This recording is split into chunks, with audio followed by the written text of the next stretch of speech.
এই বাজারের রাস্তার করুণ অবস্থা। একটু বৃষ্টি হলে এখানে পানি জমে যায় এবং এখানে জমে যায় কাদা। এই এলাকার মানুষ যারা বাজারে আসেন তাদের যাতায়াতের জন্য অনেক অসুবিধা হয়। শুধু তাই না, এখানে অনেকে পিছলে পড়ে অনেকে পাও ভেঙে ফেলে। জামালপুর জেলার বকশীগঞ্জ উপজেলার নঈম মিয়ার হাট একটি প্রাচীন জনপদের হাট।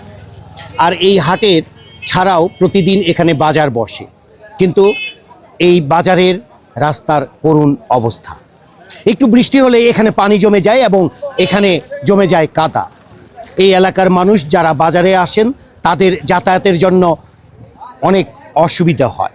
শুধু তাই না, এখানে অনেকে পিছলে পড়ে অনেকে পাও ভেঙে ফেলে এবং এখানে যাতায়াতের জন্য এখানে যে অটো রয়েছে, এখানে রিক্সা হয়েছে, এইগুলো অনেক সময় এখানে অ্যাক্সিডেন্ট হয় শুধুমাত্র এখানে এই রাস্তা ভাঙার জন্য।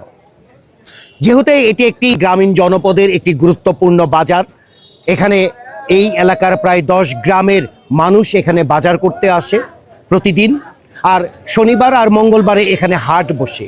এখানে রয়েছে গরুর হাটি, এখানে রয়েছে দইয়ের হাটি, এখানে রয়েছে সবজির হাটি এবং এখানে গবাদি পশু থেকে শুরু করে হাঁস মুরগি থেকে শুরু করে সবই কেনাবেচা হয়।